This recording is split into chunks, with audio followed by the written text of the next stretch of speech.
ఆరోగ్యం అంటే natural food. Nature మంత్ర ఇప్పుడే మీ ఇంటికి తెచ్చుకోండి. జూబ్లీ హిల్స్ ఉప ఎన్నికల ఫలితాలు యాక్చువల్లీ అందరం కూడా ఎదురు చూస్తున్నాం అసలు ఫలితాలు ఎట్లుంటాయి ఏంది అనేది. అంటే అఫ్ కోర్స్ ఎగ్జిట్ పోల్స్ వచ్చేసినాయి, సర్వేలన్నీ వచ్చేసినాయి. ఇక జూబ్లీ హిల్స్లో ఎవరు గెలవబోతున్నారు ఏంది అనేది కూడా ఒక క్లియర్ కట్గా అన్ని ఆల్మోస్ట్ వన్ సైడెడ్గా కాంగ్రెస్ పార్టీ అభ్యర్థి నవీన్ యాదవే గెలవబోతున్నాడని చెప్పి మొత్తం ఆల్ సర్వేస్ అదే చెప్పినాయి. కానీ మీకు ఇప్పుడు కనిపిస్తున్న ఈ పర్సన్ ఎవరైతే ఉన్నారో కేకే సర్వే ఈ ఒక్కైనా మాత్రమే మీరు చూడండి, కాంగ్రెస్కి 41% ఇచ్చిండు, బీఆర్ఎస్కి 49% ఇచ్చిండు. అంటే 8% డిఫరెన్స్ తోని బీఆర్ఎస్ఏ గెలుస్తుందని కేవలం ఒకే ఒక్కడు అనుకోండి. ఇంకొక సర్వే ఏదో ఇచ్చినట్టున్నారు అంతేగాని.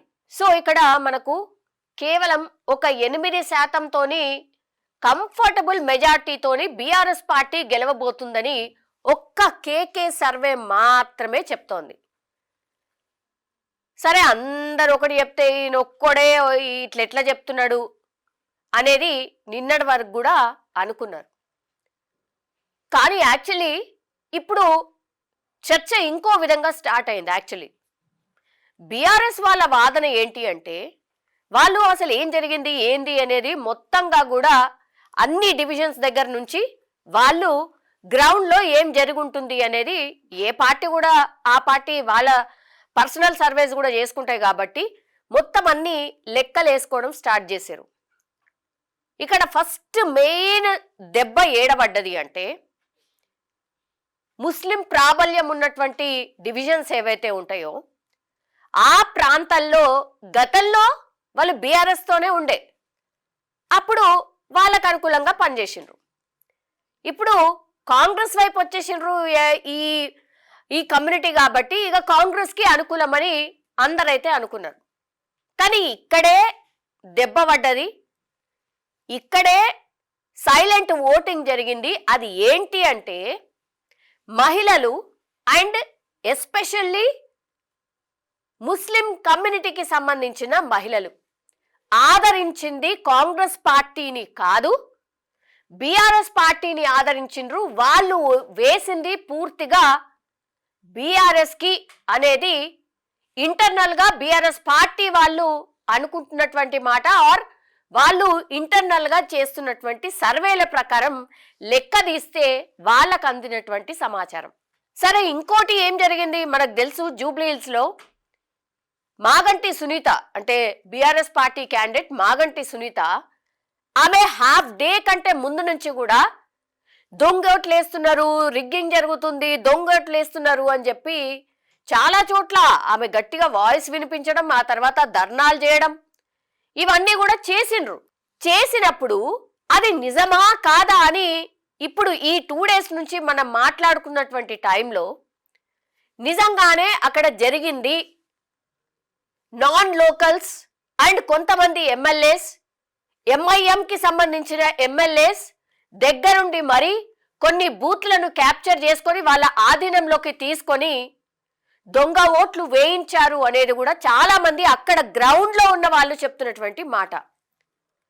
సరే ఎన్ని వేయించిండ్రు? ఇప్పుడు కాంగ్రెస్ పార్టీ ఫస్ట్ నుంచి కూడా చాలా కాన్ఫిడెంట్ గా ఉండింది. ఏంటి అని అంటే 15,000 నుంచి 20,000 మేము మెజార్టీతో గెలిచేస్తాం అని చాలా చాలా కాన్ఫిడెంట్ గా ఉన్నారు.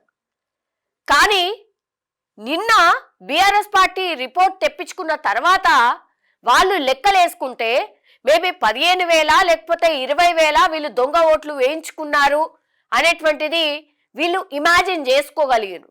కానీ తీరా చూస్తే ఎంత చేసినా ఈ ఎంఐఎం వాళ్ళు వచ్చినా లేకపోతే ఇంకోళ్ళు వచ్చినా అధికారం ఉందని అధికార పార్టీకి సంబంధించిన వాళ్ళు నాయకులు వచ్చి కొన్ని బూత్స్ ని వాళ్ళ ఆధీనంలోకి తీసుకొని వేయించినా సరే అది కేవలం 5 నుంచి 6,000 మాత్రమే వీళ్ళు చెయ్యగలిగినరు. మిగతావన్నీ మాత్రం బీఆర్ఎస్ పార్టీకే పట్టం కట్టిండ్రు జనం, ఎస్పెషల్లీ లేడీస్ అండ్ అందులో కూడా ఎంఐఎంకి సంబంధించిన మహిళలు అనేటువంటిది బీఆర్ఎస్ పార్టీ వాదన అనుకోండి. బీఆర్ఎస్ పార్టీ ఇంటర్నల్ గా వాళ్ళు తెప్పించుకున్నటువంటి రిపోర్ట్ లో తేలినటువంటి ముచ్చట. ఇప్పుడు అందుకే ఇంకో చర్చ స్టార్ట్ అయింది. ఇప్పుడు ఈయనది సర్వే కరెక్ట్ అవుతుందా కాదా అనేది తర్వాత. కానీ ఇప్పుడు ఫ్రెండ్షిప్ ఎప్పుడైనా ఎటన్నా మారచ్చు అనేది క్లియర్ కట్గా ఒక ఎన్నిక రాగానే అర్థమైపోయింది. మొన్నటి వరకు బీఆర్ఎస్ పార్టీతో ఉన్నటువంటి ఎంఐఎంకి సంబంధించిన నాయకులు ఇప్పుడు ఏకంగా కాంగ్రెస్కి షిఫ్ట్ అయిపోయినరు. నాయకులు మాత్రమే షిఫ్ట్ అయినరు, ఓటర్లు కాదు అనేటువంటిది కూడా ఒక పెద్ద ఎత్తున చర్చ అయితే నడుస్తుంది. జనరల్లీ అయితే ఎంఐఎం పార్టీ ఏదైనా చెప్తే, ఎంఐఎం పార్టీ ఈ పార్టీకి వెళ్ళి ఓటేయండి అని చెప్తే వాళ్ళు కళ్ళు మూసుకొని గంపా గుత్తగా వచ్చి ఆ పార్టీకి ఓటు వేసి వెళ్ళిపోదురు అనేది గతంలో ఉన్నటువంటి చర్చ.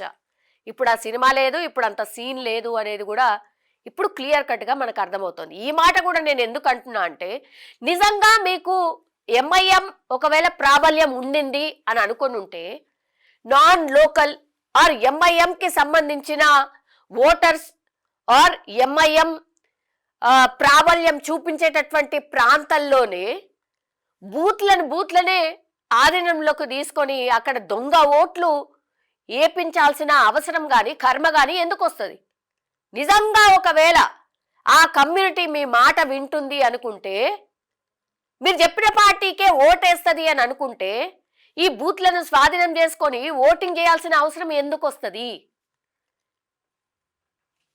సో ఎంఐఎం పార్టీ వాళ్లకు కూడా నమ్మకం లేదు, ఏది వాళ్ళ కమ్యూనిటీ వాళ్ళు వాళ్ళ చెప్పిన పార్టీకి ఓటేస్తారు అని. సో ఇక్కడ అర్థం చేసుకోవాల్సింది ఏ పార్టీ ఈడ ఓ బీఆర్ఎస్ పార్టీ అద్భుతమనో లేకపోతే కాంగ్రెస్ పార్టీ మహా అద్భుతమనో నేను చెప్పట్లే. ఇక్కడ ఎంఐఎం పార్టీ లీడర్స్ ఎవరైతే ఉన్నారో ఆ లీడర్స్ పైన ఎవరైతే అధికారంలో ఉంటారో ఆ లీడర్స్ మాత్రమే వాళ్ళతో అటాచ్ అయి ఉన్నారు, కింద జనం కాదు. కింద జనాలు అటాచ్ అయి ఉంటే మరి బూత్లలో ఎవరో నాన్ లోకల్ కి సంబంధించిన నాయకులు వచ్చి ఎట్లా దొంగ ఓట్లు ఎట్లా వేయిస్తారు? అవి తెలిసి కూడా కళ్ళు మూసుకొని చూడాల్సిన సిచ్యువేషన్ అధికారులకు తెచ్చిండ్రు అని అంటే ఇది ఒక ఫేర్ అండ్ ఏమంటారు పారదర్శకంగా జరిగినటువంటి ఎన్నిక ఎట్లయితుంది? ఇక్కడ ఎవరు విన్ అయినా సరే పెద్ద అది విన్ కానట్టే లెక్క. నిజం చెప్పాలంటే కూడా ఎవరు విన్ అయినా, అటు బీఆర్ఎస్ అనుకోండి లేదంటే కాంగ్రెస్ అనుకోండి. ఇప్పుడు మాగంటి సునీత అంత గట్టిగా ఆమె అంత గట్టిగా వాయిస్ వినిపిస్తుంది, దొంగ ఓట్లు పడుతున్నాయి, అధికారులందరూ వాళ్ళకే సపోర్ట్ చేస్తున్నారు, చూసి చూడనట్టు వదిలేస్తున్నారు అని ఓ నెత్తి నోరు మొత్తుకున్నది. ఆల్మోస్ట్ 12:30 1 o'clock నుంచి కూడా ఆమె హాఫ్ ఆఫ్ ద టైం మొత్తం ఈ ధర్నాలు ప్రెస్ మీట్లు ఇవన్నీ చేయడానికే సరిపోయింది ఆమెకి. ఇది కూడా బీఆర్ఎస్ పార్టీ క్యాడర్ని కొంత డిమారలైజ్ చేసింది అనేది ఒక చర్చ ఉంది. లేదు మొత్తం గ్రౌండ్ లో రిపోర్ట్ అంతా తెప్పించుకున్న తర్వాత బీఆర్ఎస్ పార్టీయే విన్ కాబోతోంది. సైలెంట్ ఓటింగ్ పూర్తిగా మహిళలు ఎవరైతే సైలెంట్ గా ఓటింగ్ వేశారో వాళ్ళందరూ కూడా బీఆర్ఎస్ పార్టీకే ఓటు వేశారు అనేది కూడా పెద్ద ఎత్తున చర్చ అయితే నడుస్తోంది. బీహార్కి సంబంధించిన ఎగ్జిట్ పోల్స్ కూడా వచ్చాయి. అందులో కూడా మీరు చూడండి పూర్తిగా ఎన్డీఏకే దక్కబోతోంది, ఎన్డీఏదే మళ్ళా అధికారం అని మొన్నటి వరకు వచ్చింది. ఈ 2 days నుంచి చూడండి, లేదు కింద గ్రౌండ్ లో లెక్కలన్నీ తెప్పించుకున్న తర్వాత వాళ్ళు చెప్తున్నటువంటి మాట ఆర్ సర్వేస్ కొన్ని చెప్తున్నటువంటి మాట అవన్నీ కూడా బోగస్ సర్వేస్, ఎగ్జిట్ పోల్స్ అన్ని కూడా వేస్ట్. అసలు రిజల్ట్ ఇదే, మహాగఠబంధనే ఈసారి ఫామ్ చేయబోతోంది, ఓటింగ్ శాతం చాలా భయంకరంగా నమోదైంది బీహార్లో అనేది ఇంకో చర్చ స్టార్ట్ అయింది. బీహార్లోనే కాదు ఇక్కడ కూడా అదే జరగబోతోందా అనే చర్చ కూడా ఇక్కడ కూడా స్టార్ట్ అయింది. సో ఇప్పుడు కేకే సర్వేనే మన నిజం కాబోతోందా, మిగతా సర్వేలన్నీ వేస్టా అనే చర్చ కూడా ఇప్పుడు మొదలైంది. బీఆర్ఎస్ చెప్తున్న వాదనే కాదు, గ్రౌండ్ లో కొంతమంది మాట్లాడుతున్న మాట కూడా అదే. సైలెంట్ గా ఓటేసి వచ్చింది బీఆర్ఎస్ కి కాంగ్రెస్ కి కాదు అని. కొన్ని బూత్లను క్యాప్చర్ చేసుకొని మరి వీళ్ళు ఆ పార్టీకి ఓటు వేయించుకున్నా అవి ఎంతో డిఫరెన్స్ చేస్తాయని అనుకున్నారు, కానీ అంత లెవెల్లో పడలేదు. కేవలం 5-6 వేలు మాత్రమే వేసుకోగలిగినరు. ఆ పైన ఏదైతే మెజారిటీ అనుకుంటున్నారో అది టోటల్ గా బీఆర్ఎస్ పార్టీకి అనుకూలంగా ఉంది కాబట్టి బీఆర్ఎస్ పార్టీయే విన్ కాబోతోంది అనేది కూడా ఇప్పుడు ఒక చర్చ అయితే మొదలైంది. జస్ట్ ఇంకో 12 గంటలు ఆగితే ఆ రిజల్టే మన ముందుకు రాబోతోంది. రేపు ఈ టైం వరకల్లా ఎవరు ఏంటి అనేది కూడా ఒక క్లియర్ పిక్చర్ అయితే రాబోతోంది. కానీ గ్రౌండ్ లో మాత్రం ఇప్పుడు బీఆర్ఎస్ పార్టీయే విన్ కాబోతోందా అనే చర్చ మాత్రం మొదలైంది.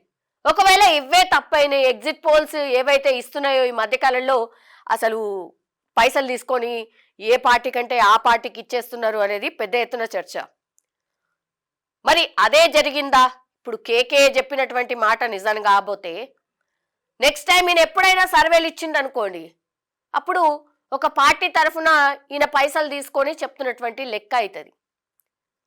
మిగతా అన్నేమో కాంగ్రెస్ అంటున్నాయి, ఒక్క కేకే మాత్రమే బీఆర్ఎస్ అంటోంది. బీఆర్ఎస్ఏ విన్ అయితే మాత్రం కేకే చేస్తున్నటువంటి సర్వే నెంబర్ 1 అని నమ్మొచ్చు.